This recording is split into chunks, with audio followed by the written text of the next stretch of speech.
Good afternoon class. सभी को voice clear आ रही है? Yes, sir.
लास्ट क्लास में हम लोगों ने हाफ वेव रेक्टिफायर का थ्योरी एंड उसका प्रोसीजर कैसे उसको कनेक्ट करना है, ठीक है। कनेक्शन बेसिकली नहीं देखा था, बाकी हाफ वेव रेक्टिफायर में हमने उन्हें कैसे उस एक्सपेरिमेंट को परफॉर्म करना है वो हम लोगों ने देखा था। आज अ, कैसे हाफ वेव रेक्टिफायर के सर्किट को कनेक्ट करेंगे वो देख लेते हैं। तो हाफ वेव रेक्टिफायर हमने सभी को लिंक चैट बॉक्स में भेजा है, आई गेस मिल गया होगा। तो उस लिंक को जब ओपन करोगे तो कुछ इस तरह की विंडो खुलेगी और उसमें जब सिमुलेशन टैब पे क्लिक करोगे तो तुम्हें ये मिलेगा, ठीक है। और यहाँ पे half wave rectifier draw circuit पे क्लिक करेंगे। जैसे इसको क्लिक करेंगे तुम्हें इस तरह का खुल के आएगा ना। अब यहाँ पे कनेक्शन कैसे करने हैं उसके इंस्ट्रक्शन भी यहाँ पे दिए हुए हैं, ठीक है। एक टैब में जब इंस्ट्रक्शन पे तुम अपना कर्सर ले जाओगे तो तुम्हें यहाँ पे ऐसे ये गिवन होगा किस तरह से तुमको कनेक्ट करना है, ठीक है। यहाँ ऑसिलोस्कोप की ये स्क्रीन के लिए जगह दी गई है। जब तुम ये ऑन बटन दबाओगे कनेक्शन करने के बाद तो यहाँ पे ऑसिलोस्कोप दिखाई देने लगेगा और उस पे इनपुट और आउटपुट के वेवफॉर्म दिखाई देंगे। ये तुम्हारे सर्किट का सिमुलेशन है, मीनिंग जो तुम्हारी किट होती उस किट का बेसिक बेसिक ये सिमुलेशन है। दैट मीन्स कि अगर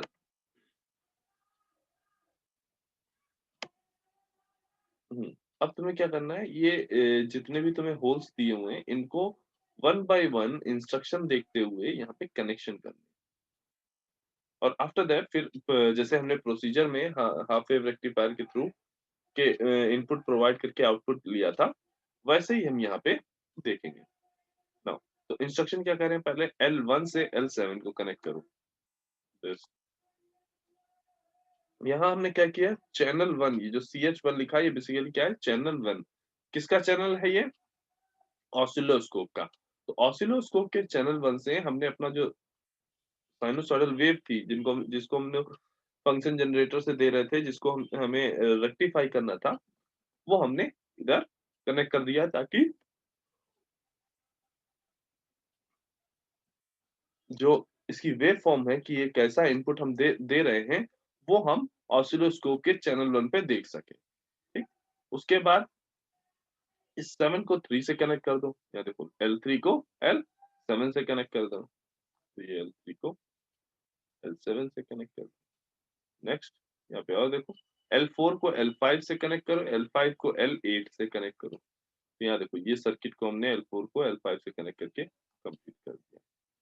देन इस रेजिस्टेंस के जो आउटपुट है उसको ऑसिलोस्कोप के एक टर्मिनल पे कनेक्ट किया और चैनल 2 को यहाँ पे इससे ये कनेक्ट कर दिया ताकि ये जो आउटपुट आएगा ऑसिलोस्कोप का इसको हम यहाँ पे देख पाएंगे चैनल 2 पे।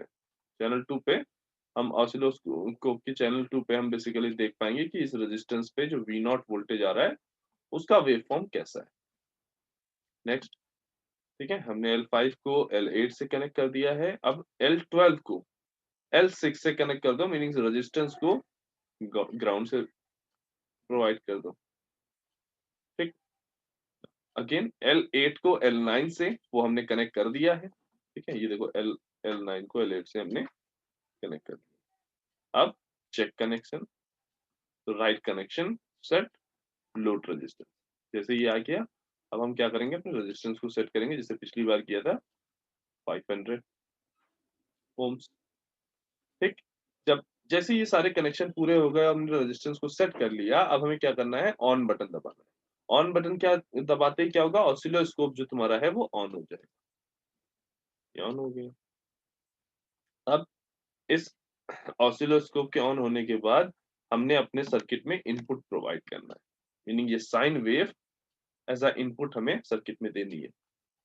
बटन पे क्लिक किया, डबल क्लिक करोगे तो ये यहाँ पे चैनल 1 पे शो भी करने लगेगा, करेक्ट। ये तुम्हें इनपुट, ये वाला ही इनपुट है जो हम सर्किट को प्रोवाइड कर रहे हैं। अब ये इनपुट यहाँ से रेक्टिफाई हुआ, अब हमें देखना है कि इसका आउटपुट क्या आया। तो ये जो ऑसिलोस्कोप यहाँ पे जहाँ पे लिखा हुआ है, जब इस बटन को क्लिक करोगे तो यहाँ पे हमें आउटपुट भी दिखने लगेगा हाफ वेव रेक्टिफायर का। ये इस समय चैनल 2 का आउटपुट दिखा रहा है, मतलब जो चैनल 2 पे है केवल उसको दिखा रहा है। अगर हम डुअल पे क्लिक कर दें तो यहाँ हमको दोनों दिखने लगेंगे। थोड़ा सा इसको शिफ्ट करा के दोनों अलग अलग हम इजिली देख सकते हैं, ठीक है। बाकी ये टैब, कंट्रोलिंग टैब, ये सारी चीजें हम लोग डिस्कस कर चुके हैं, ठीक है। यहाँ कैलकुलेशन जो यहाँ पे दी है, ठीक है, आरएमएस, यहाँ पे आपको क्या करना है, जब आपको ये इस तरह का आउटपुट ग्राफ मिल गया, इन आउटपुट ग्राफ्स को रीड करके वीएम की वैल्यू फाइंड आउट करनी है, देन वहां से वीआरएमएस वैल्यू निकालनी है और वीडीसी वैल्यू निकालनी है, यहाँ से इस फॉर्मूले में पुट करके वीएम की वैल्यू। और उसके बाद जब ये दोनों वैल्यूज मिल गई तो वी एसी की वैल्यू इस फॉर्मूले से निकालनी है, और जब वी एसी मिल जाएगी तो हम यहाँ से रिपल फैक्टर फाइंड आउट करनी है। रिपल फैक्टर बेसिकली क्या करता है, रिपल फैक्टर जो है वो डिफाइन करता है कि किसी जो आउटपुट आया, जो तुम्हारे हाफ वेव रेक्टिफायर ने जो आउटपुट दिया, उस आउटपुट में कितना पार्ट एसी करंट है और कितना पार्ट डीसी करंट है। हमने तुम्हें जब हमने हाफ वेव रेक्टिफायर की बेसिक थ्योरी बताई थी, तब तुम्हें बताया था कि जो आउटपुट देगा हाफ वेव रेक्टिफायर वो पल्सेटिंग डीसी देगा। तो पल्सेटिंग डीसी देगा तो मतलब उसमें एसी भी होगी डीसी भी होगी, है ना। तो यहाँ पे कितना पार्ट एसी का है और कितना पार्ट डीसी का है, ये बेसिकली तुम्हें कहाँ से पता चलता है, रिपल।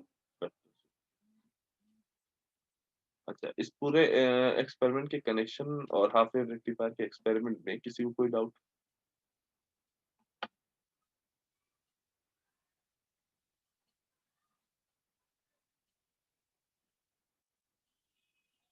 No sir. तो अभी हम लोग फुल वेव रेक्टिफायर पे प्रोसीड कर सकते हैं, राइट।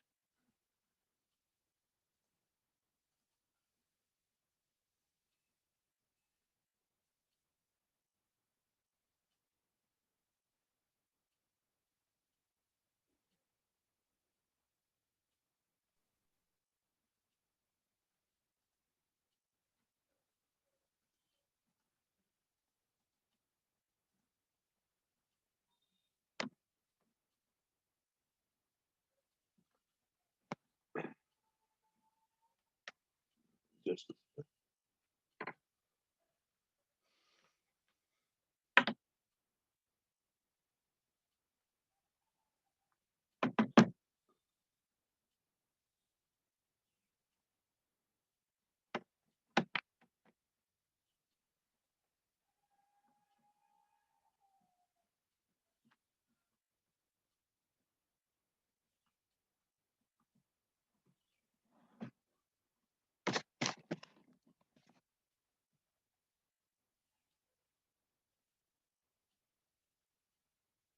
ना, जब हम फुल वेव रेक्टिफायर की बात करते हैं तो फुल वेव रेक्टिफिकेशन क्या करता है, इस तरह की अगर उसे हमने साइनोसॉइडल वेव दी तो वो उसको या तो इस वेव फॉर्म में चेंज कर देगा रेक्टिफाई करके, या इस वेव फॉर्म में चेंज कर देगा। ये क्या है, फुल वेव पल्सेटिंग डीसी है। दोनों ही क्या है, फुल वेव पल्सेटिंग डीसी, ठीक है। अब यहाँ पे ध्यान से देखो, तो इस वेव का जो टाइम पीरियड है वो कितना है, 2t है। टाइम पीरियड का मतलब क्या है, एक पूरा साइकिल कंप्लीट करने में जो टाइम लगा, करेक्ट। तो और यस सर।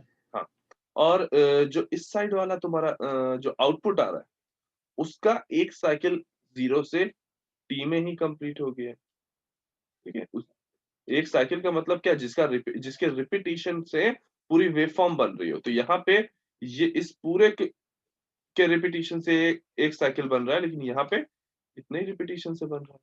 और फ्रीक्वेंसी जब हम मेजर करते हैं तो वो क्या होती है, 1 अपॉन टाइम पीरियड। तो यहाँ पे फ्रीक्वेंसी क्या होगी, f is equal to 1/2t, जबकि यहाँ पे फ्रीक्वेंसी होगी f is equal to 1/t। That means half wave rectifier ने क्या किया, इस फ्रीक्वेंसी को जो यहाँ इनपुट में थी उस फ्रीक्वेंसी को डबल कर दिया। यहाँ पे जो एसी कंपोनेंट है उसकी जो फ्रीक्वेंसी है वो डबल हो गई। नाउ अब इस हाफ वेव रेक्टिफायर का जो सर्किट बनाते हैं वो दो तरीके से बनाया जा सकता है। एक तुम्हारा सेंटर टैप फॉरवर्ड रेक्टिफायर, और दूसरा तुम्हारा ब्रिज रेक्टिफायर, ठीक है। दोनों को वन बाय वन थोड़ा उनकी थ्योरी देख लेते हैं।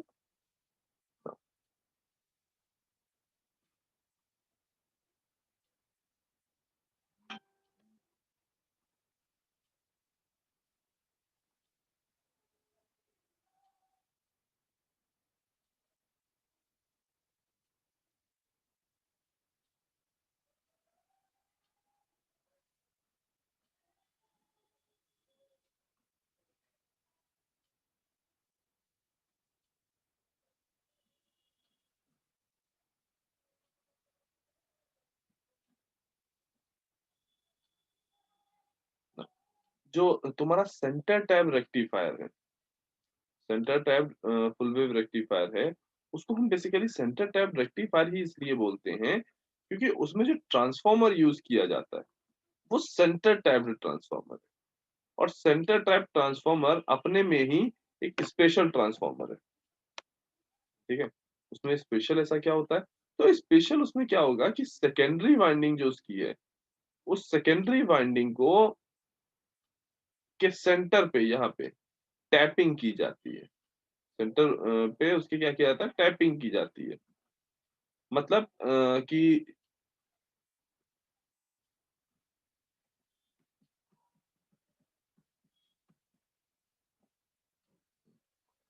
उसके सेंटर पे यहाँ पे टैपिंग की जाती है और उस टैपिंग के थ्रू यहाँ पे एक वायर निकाला जाता है, ठीक है, ताकि यहाँ पे एक और एक्स्ट्रा वायर तुम्हारा कनेक्शन के लिए अवेलेबल होगा। और ये टैपिंग कुछ इस तरह से की जाती है कि हाफ ऑफ द मतलब ये जो टोटल वाइंडिंग है उसको हाफ ऑफ पार्ट में डिवाइड कर दिया जाए। जितनी वाइंडिंग इधर होगी उतने ही नंबर ऑफ वाइंडिंग इधर भी होगी। मीनिंग अगर तुम्हें कोई किसी ने बोला कि एक कोई सेंटर टाइप ट्रांसफार्मर है, उसमें वाइंडिंग जो की है वो उसमें वाइंडिंग का रेशियो N1/N2 है, तो N1 तुम्हारी प्राइमरी वाइंडिंग हो गई और N2 जो होगा वो इस हाफ की और इस हाफ की, दोनों में N2 वाइंडिंग दोनों जगह पे हो रही होंगी,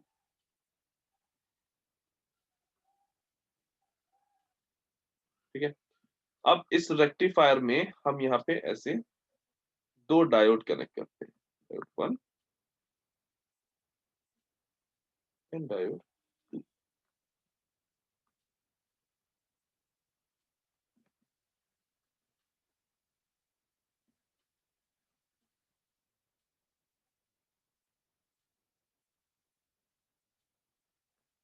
ये D1 है लेट्स से, और ये D2 है। नेक्स्ट, एक तो कनेक्शन करने का अपना ये तरीका हो गया, रेजिस्टेंस को कुछ देर के लिए भूल जाओ, ठीक है।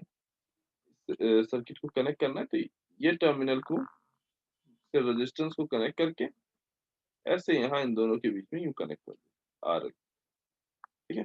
याद रखने के लिए एक ये तरीका हो गया, और दूसरा इसी सर्किट को हम कुछ इस तरह से भी बना सकते हैं कि इधर इस सेंटर टैप के इस टर्मिनल को हमने ग्राउंड किया और यहाँ पे एक आरएल रेजिस्टेंस ऐसे कनेक्ट कर दिया। ये बेसिकली थोड़ा सा क्लियर व्यू देता है जब हम करंट फ्लो कराते हैं, ठीक है। तो अब यहाँ पे एक तो वाइंडिंग तुम्हारी आज हाफ हाफ हुई, और दूसरा कुछ इसमें याद ये भी रखना पड़ता है इसकी पोलैरिटी के बारे में।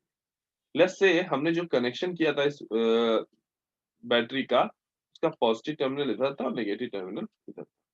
जब पॉजिटिव हाफ साइकिल में बात कर रहे होंगे, पॉजिटिव हाफ साइकिल में यही पॉजिटिव है, यही नेगेटिव रहेगा, ठीक। तो जब ये इस सप्लाई वोल्टेज की वजह से इधर सेकेंडरी वाइंडिंग में वोल्टेज इंड्यूस होगा, तो यहाँ पे प्लस आएगा, इधर माइनस आएगा, इधर माइनस आएगा, इधर प्लस आएगा।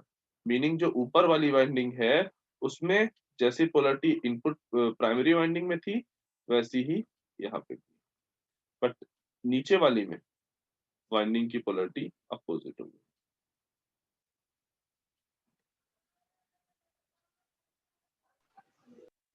ठीक है, तो ये चीज जरूर ध्यान रखेंगे। अब इस पोलैरिटी के अकॉर्डिंग अगर हम P और N यानी अपने डायोड्स को देखें तो हमें ये क्लियर है कि डायोड D1 जब पॉजिटिव हाफ साइकिल होगा, D1 तुम्हारा ऑन रहेगा या ये कहें फॉरवर्ड बायस रहेगा, और D2 तुम्हारा रिवर्स बायस हो जाएगा। ठीक है, ये प्लस जो है वो N से यस सर। और जैसे ही तुम्हारा डायोड D2 रिवर्स बायस हुआ, ये ओपन सर्किट हो गया और D1 शॉर्ट सर्किट हो गया ना। अब यहाँ पे करंट जो फ्लो होना स्टार्ट होगी वो कुछ इस डायरेक्शन से ऐसे जाएगी, इस टर्मिनल पे पहुंचेगी, इस टर्मिनल पे नीचे नहीं जाएगी क्योंकि ये ओपन सर्किटेड है, सारी की सारी करंट ऐसे इधर चली जाएगी। तो यहाँ पे करंट ऐसे जा रही है, दैट मीन्स रेजिस्टेंस के अक्रॉस जो वोल्टेज जनरेट होगा वो उसकी पोलैरिटी प्लस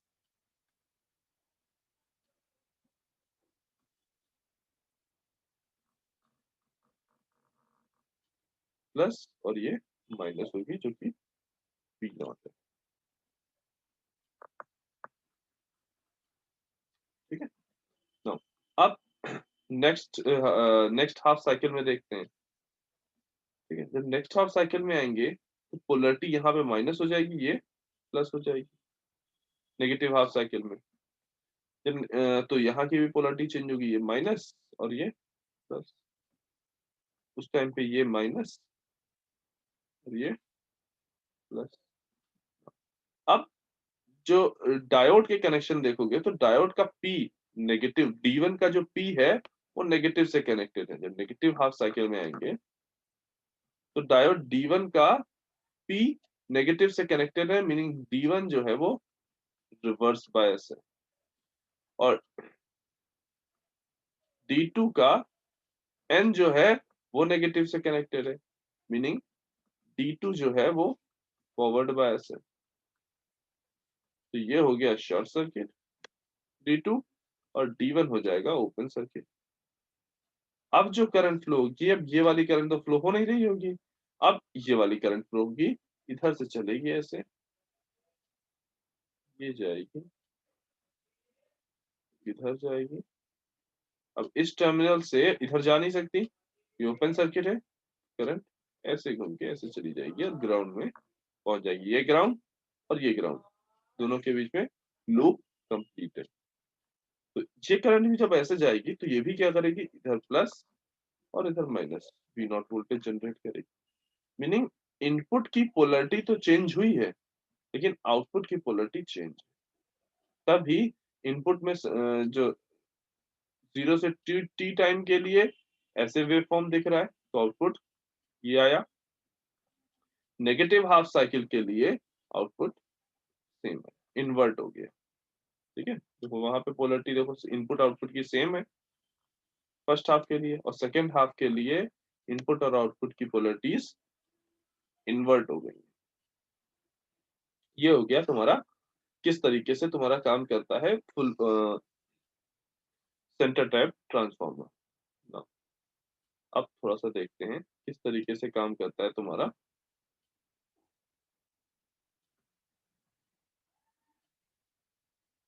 ब्रिज रेक्टिफायर। तो सेंटर टैप जो रेक्टिफायर था उसमें सबसे बड़ी हमें हमें जो प्रॉब्लम मिलती थी वो ये कि उसमें हमें bridge rectifier sorry centre tap transformer use करना पड़ता था, और सेंटर टैप ट्रांसफार्मर बनाना भी डिफिकल्ट है एंड उसको यूज करना भी डिफिकल्ट है, ठीक है, क्योंकि उसका साइज बड़ा होता है। तो इनकेस अगर हमें उसे किसी आईसी में लगाना हो तो हम उसको यूज ही नहीं कर सकते क्योंकि उसका साइज इतना बड़ा है।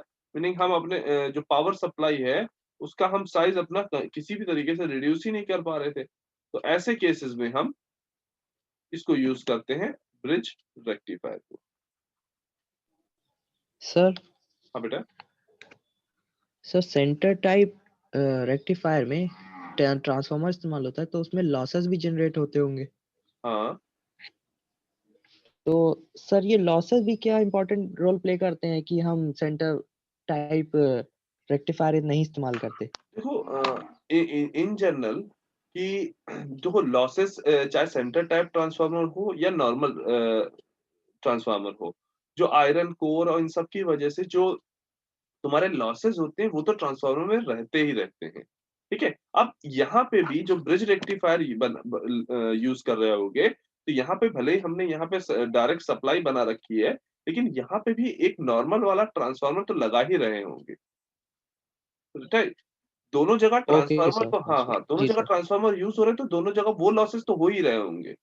बट ये एक्स्ट्रा वाला जो प्रॉब्लम आ रहा है उसकी वजह से हम इस ब्रिज रेक्टिफायर को यूज कर रहे ओके सर।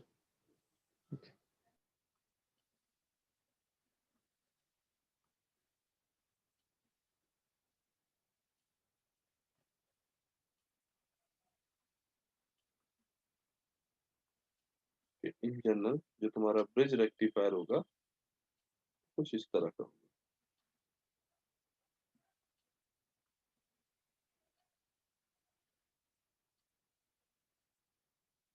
ठीक।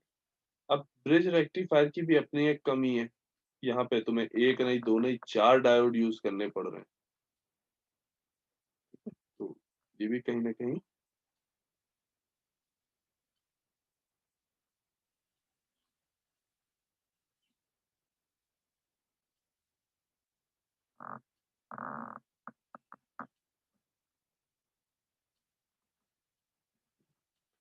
तो इस तरह का तुम्हारा ब्रिज रेक्टिफायर।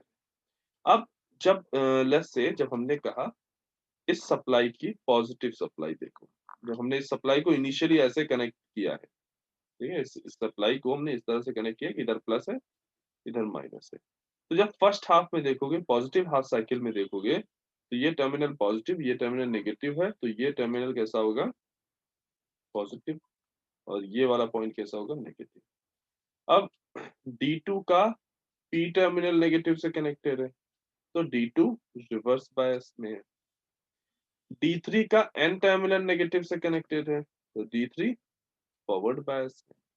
इसी तरह से इधर D1 P पॉजिटिव से कनेक्टेड है, तो फॉरवर्ड बायस है, और D4 का N पॉजिटिव से कनेक्टेड कनेक्टेड है, तो रिवर्स बायस है। तो ये हमने यहाँ पे ऑलरेडी लिख रखा है कौन सा डायोड फॉरवर्ड बायस है, कौन सा डायोड रिवर्स बायस है, ठीक है।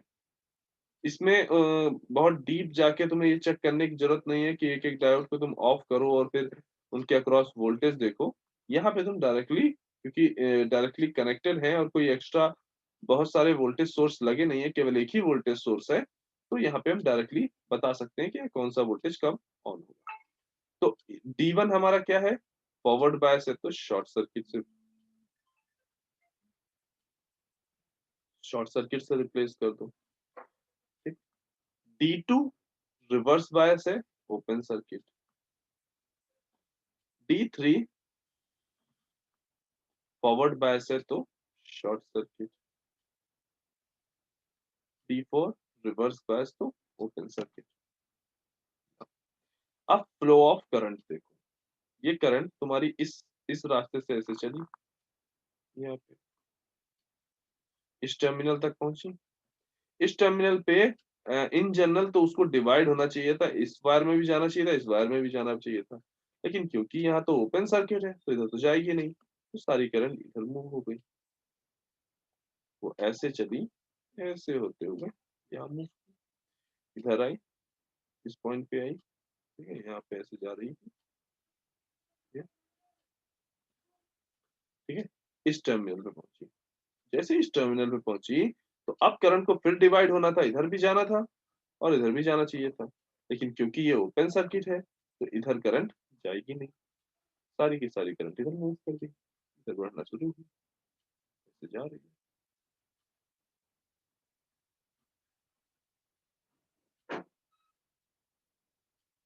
ठीक है, करंट ऐसे जाएगी मूव करती हुई,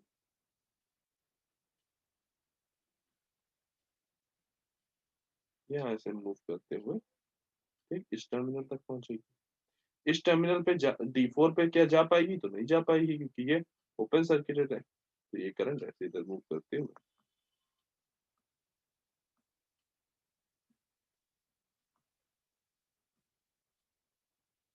ये तुम्हारा लूप कंप्लीट हो गया। तो इस तरह से करंट फ्लो हो रही है, मीनिंग जो आउटपुट करंट आ रहा है उसकी पोलरिटी कुछ ये प्लस और ये माइनस आ रही है।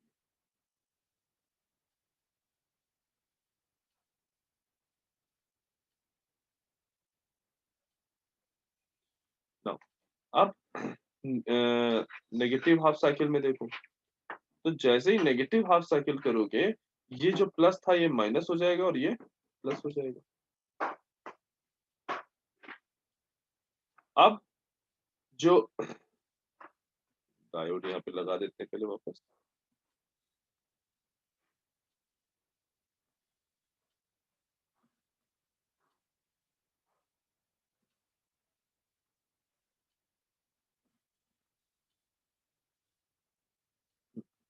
अब जो यहाँ पे पॉजिटिव था अब यहाँ पे वो नेगेटिव हो जाएगा और ये जो नेगेटिव था वो पॉजिटिव हो जाएगा।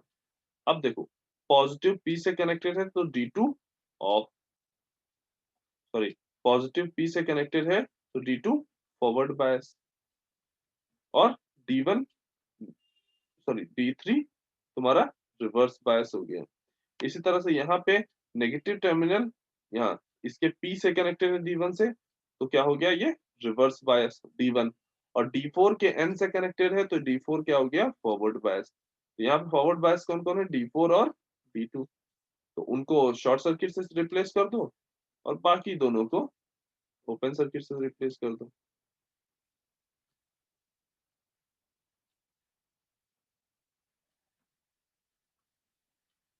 D2 and D4, this one and this one।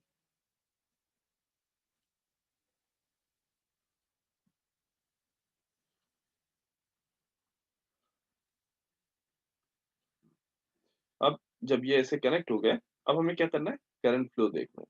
तो लेट्स से अब करंट चल रही है यहाँ से इधर आएगी, इस टर्मिनल पे जा नहीं सकती तो ऐसे इधर से जाएगी यूं फ्लो करती हुई, फिर इधर जाएगी ऐसे फ्लो करती हुई,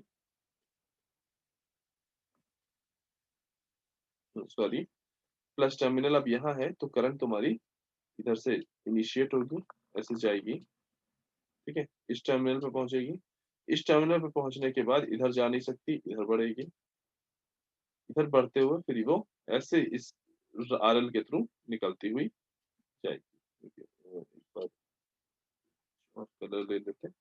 हाँ अब देखो इस पॉजिटिव टर्मिनल से ये ब्लू वाली करंट ऐसे चलना स्टार्ट हुई, ठीक है यहाँ आई, इस टर्मिनल पे पहुंच के इधर जा नहीं सकती D3 के साइड पे, D2 के साइड पे आगे बढ़ेगी इस डायरेक्शन में ऐसे बढ़ती जाएगी, इस टर्मिनल पे पहुंचेगी तो इधर D1 ऑन सर्किट है, सॉरी D1 तुम्हारा ओपन सर्किटेड है तो वो करंट इधर मूव कर जाएगी, यहाँ से ऐसे होते हुए ऐसे होते हुए इस टर्मिनल पे पहुंचेगी, इस टर्मिनल पे इधर आ नहीं सकती D3 साइड पे क्योंकि तुम्हारी D3 जो है ओपन सर्किट है तो इधर D4 की साइड पे जाएगी, ऐसे गई इधर साइड से होते हुए ये इस डायरेक्शन से इस तरह से होते हुए ये उसने लूप कंप्लीट कर दिया।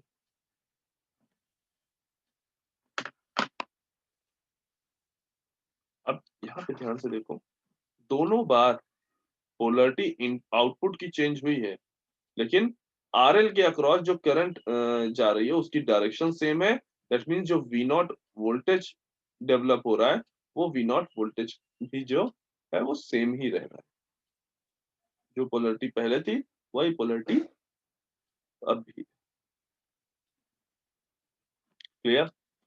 तो ये तुम्हारा बेसिकली ब्रिज रेक्टिफायर हो गया। ब्रिज रेक्टिफायर में केवल एक डीमेरिट आपको दिखती है कि यहाँ पे आपको एक नहीं, दो नहीं, 4 आपको डायोड्स यूज करने पड़ते हैं।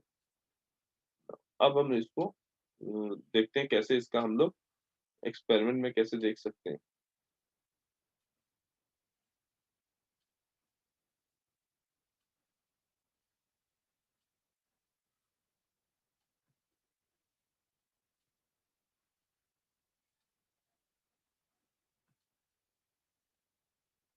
फुल वेव रेक्टिफायर के लिए पहले ये जो लिंक है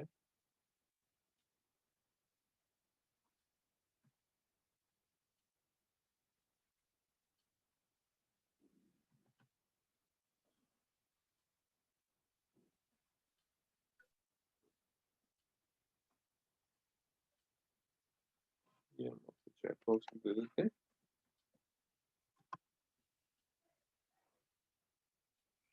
लिंक यूज करके आप फुल रेक्टिफायर देख सकते हैं।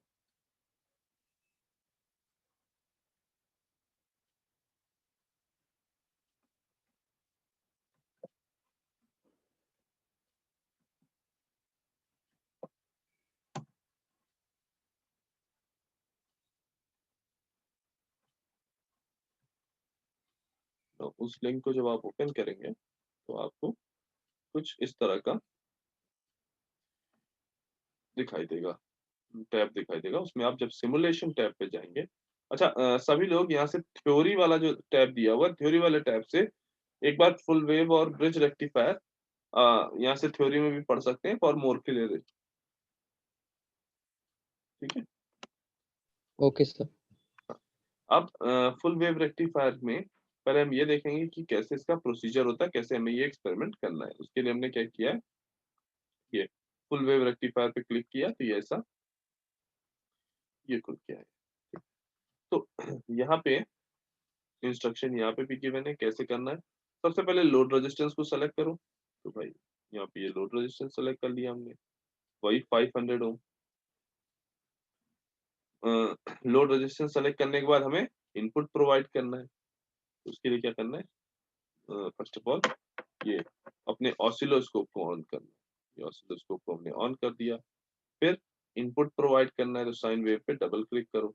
जैसे ही तुमने डबल क्लिक किया यहाँ पे चैनल 1 का आउटपुट यहाँ पे शो करने लगा।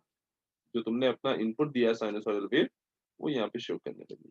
अब तुम्हें अपना आउटपुट चेक करना है तो उसको ऑसिलोस्कोप पे क्लिक करके ऐसे देख सकते हैं। ये तुम्हारा आउटपुट आया। यहाँ पे देखो दोनों हाफ साइकिल के लिए सेम तुम्हारा ऐसे आ रहा है, फुल वेव जनरेट हो रही है।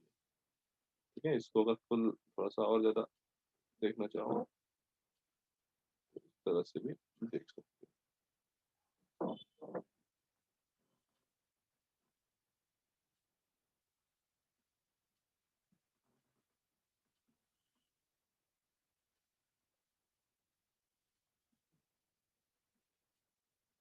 ये तुम्हारा साइनसॉइडल इनपुट है, ये उसका आउटपुट है।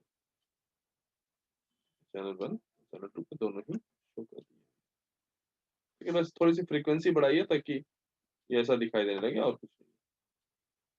ठीक है। वो कोई नेसेसरी नहीं है, आप सिंपली इतनी ही फ्रीक्वेंसी रख के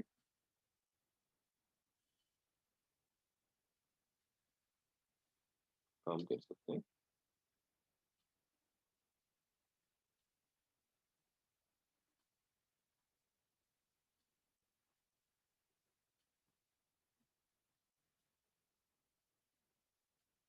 तुम्हारा आउटपुट है, तुम्हारा इनपुट है। अब यहाँ पे इसके बाद ये करंट रिपल फैक्टर जैसे कैलकुलेट हमने हाफ वेव में किया था वैसे ही यहाँ पे भी रिपल फैक्टर को कैलकुलेट कर सकते हैं। अब देखते हैं कि इसकी कनेक्शन जो है वो किस तरह हम बना सकते हैं। तो कनेक्शन बनाने के लिए फुल वेव रेक्टिफायर में ड्रॉ सर्किट पे क्लिक करो। यहाँ पे आओ तो जैसे पहले तुमने उसमें कनेक्शन की हाफ वेव रेक्टिफायर में कनेक्शन किए थे कुछ उसी तरह से कनेक्शन है यहाँ पे। यहाँ पे भी इंस्ट्रक्शन पे जाके तुम कनेक्शन चेक कर सकते हो। तो L1 को L7 से कनेक्ट करना है, यानी चैनल 1 पे वही साइनसॉइडल वेव देनी है, ठीक। फिर L4 को L7 से कनेक्ट करना है, ये जो साइनसॉइडल इनपुट है वो यहाँ से हम प्रोवाइड कर रहे हैं।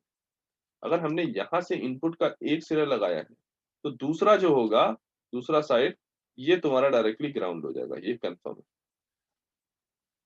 ठीक है। अभी आगे कहीं ना कहीं इसमें दिखा भी होगा, ठीक है। L12 को L5 से कनेक्ट करो, ठीक। फिर क्या कर रहा है, L12 को L11 से कनेक्ट करो। यहाँ रजिस्टर को भी एक रजिस्टर का एक टर्मिनल ग्राउंड करने को कह रहा है, ठीक है। नेक्स्ट L8 को L9 से कनेक्ट करो। चैनल 2 जो है उसको ऑसिलोस्कोप के इस टर्मिनल से कनेक्ट कर दो, ताकि जब यहाँ पे भी ये जो तुम्हारा रजिस्टर है जिसपे हमें आउटपुट लेना है, उसको अगर हम यहाँ पे कनेक्ट कर देंगे तो हमारा रजिस्टर का आउटपुट इधर ऑसिलोस्कोप के चैनल 2 से कनेक्ट हो जाएगा। अभी के बाद क्या बोला, तो यहाँ पे इन्होंने दिया हुआ एल, सबसे लास्ट वाला जो इन्होंने दिया है वो है L10 को L8 से कनेक्ट करो, उसको हम लोगों ने पहले कनेक्ट कर दिया, ठीक। नेक्स्ट यहाँ पे क्या दिया हुआ है, L6 को L10 से कनेक्ट करो, सर्किट को कंप्लीट पूरा करो, ठीक है। मीनिंग एक साइड को इधर देखो, इस रेजिस्टेंस को इस एक साइड से कनेक्ट कर दिया, तो दूसरा जो 11 वाला है वो इधर 3 में कनेक्ट होगा, 11 वाला जो है वो 3 में कनेक्ट होगा, ठीक है। तो 3 और 11 को कनेक्ट करना था, ये हमारा सर्किट कंप्लीट हो गया। हमें कैसे पता था कि भाई 11 को 3 में कंप्लीट करना है, कि अभी हमने थ्योरी में ये सर्किट पढ़ा हुआ, ठीक। अब हमें चेक कनेक्शन एक बार करना है, तो right connection, set load resistance, load resistance by 500 ohm set कर दो। फिर ऑन करो अपने ऑसिलोस्कोप को, ये हमने ऑन कर दिया ऑसिलोस्कोप को। डबल क्लिक करके साइन वेव प्रोवाइड करो, उसी को यहाँ पे डिस्प्ले भी करा लिया है। फिर ऑसिलोस्कोप पे क्लिक करके आउटपुट देख लो, ये तुम्हारा आउटपुट आ गया, ठीक है। तो सभी लोग इस लिंक पे जाके एक एक बार इसका प्रॉपर कनेक्शन करके देखेंगे और आउटपुट फाइंड आउट करके देखेंगे, then ripple factor find out करेंगे, ठीक है। और अभी सभी लोग अपनी अटेंडेंस मार्क